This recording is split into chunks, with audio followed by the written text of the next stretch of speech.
ಈ ಕೊರೋನಾ ಬಗ್ಗೆ WHO ಆತಂಕವನ್ನ ವ್ಯಕ್ತಪಡಿಸಿದೆ ಮತ್ತೆ ಭಾರತಕ್ಕೆ ಎಚ್ಚರಿಕೆಯನ್ನ ಕೊಟ್ಟಿದೆ. ಮುನ್ನೆಚ್ಚರಿಕೆ ವಹಿಸಿ ವರ್ಷಾಚರಣೆ ಮತ್ತೆ ಕ್ರಿಸ್ಮಸ್ ಸಮಯದಲ್ಲಿ ಅನ್ನೋದನ್ನ ಬಹಳ ಕ್ಲಿಯರ್ ಆಗಿ WHO ಕೇರ್ಫುಲ್ ಆಗಿರುವಂತೆ ಸೂಚನೆಯನ್ನ ಕೊಟ್ಟಿದೆ. ಕೋವಿಡ್ ರೂಪಾಂತರಿಯ ಬಗ್ಗೆ ಎಲ್ಲರಲ್ಲೂ ಕೂಡ ಎಚ್ಚರ ಇರಲಿ.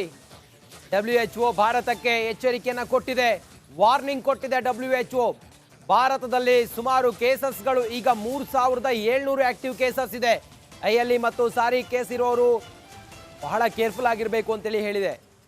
ಒಂದು ವೇಳೆ ಮೈ ಮರೆತ್ರೆ ಇದು ದೊಡ್ಡ ಮಟ್ಟದಲ್ಲಿ ಸಮುದಾಯಕ್ಕೆ ಹರಡಿ ಮತ್ತೆ ಪರಿಸ್ಥಿತಿ ವಿಕೋಪಕ್ಕೆ ಹೋಗುವಂತ ಸಂದರ್ಭ ಇದೆ. ಇದು ವೇಗವಾಗಿ ಹರಡುತ್ತೆ ಅನ್ನುವ ಒಂದಿಷ್ಟು ಮಾಹಿತಿ ಇರೋದ್ರಿಂದ ಎಲ್ಲರೂ ಕೂಡ ಬಹಳ ಎಚ್ಚರಿಕೆಯಿಂದ ಇರಬೇಕು ಅಂತ ಹೇಳಿ WHO ಭಾರತಕ್ಕೆ ಸೂಚನೆಯನ್ನ ಕೊಟ್ಟಿದೆ. ಕ್ರಿಸ್ಮಸ್ ಮತ್ತೆ ಹೊಸ ವರ್ಷಾಚರಣೆಯ ಸಂದರ್ಭದಲ್ಲಿ ಮೈ ಮರೆಯಬೇಡಿ ಅಂತೇಳಿ ಸರ್ಕಾರಕ್ಕೆ ಎಚ್ಚರಿಕೆಯನ್ನ ಕೊಟ್ಟಿದೆ. ಆ ಮೂಲಕ ಮುಂದೆ ಆಗಬಹುದಾದಂತಹ ಅನಾಹುತ ಈ ಕೊರೋನಾದಿಂದಾಗಿ ಅದನ್ನ ತಡೆಯೋ ದೃಷ್ಟಿಯಿಂದ ಇಡೀ ಜಗತ್ತು ಒಂದಾಗಬೇಕಿದೆ.